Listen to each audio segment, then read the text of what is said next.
7ই ফেব্রুয়ারি মার্কিন প্রশাসন অবৈধ ভারতীয় অভিবাসীদের ফেরত পাঠানোর জন্য একটি কঠোর পদক্ষেপ গ্রহণ করেছে, যেখানে 104 জন ভারতীয় নাগরিককে হাত পা বেঁধে 40 ঘন্টা ধরে বন্দি করে রাখা হয়েছিল।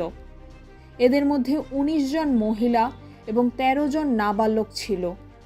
ফেরত পাঠানোর সময় তাদের শৌচাগার ব্যবহারের সুযোগও দেওয়া হয়নি এবং খাবারের অভাবেও তারা ভুগেছেন বলে অভিযোগ উঠেছে।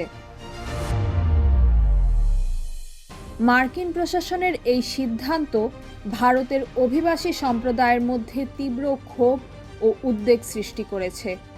ভারতের নাগরিকদের অভিযোগ, তারা অমানবিক পরিস্থিতির মধ্যে পড়েছেন এবং তাদের মৌলিক অধিকার লঙ্ঘন করা হয়েছে। এছাড়া ভারতীয় প্রধানমন্ত্রী নরেন্দ্র মোদীকে এই ঘটনা নিয়ে সমালোচনার সম্মুখীন হতে হয়েছে।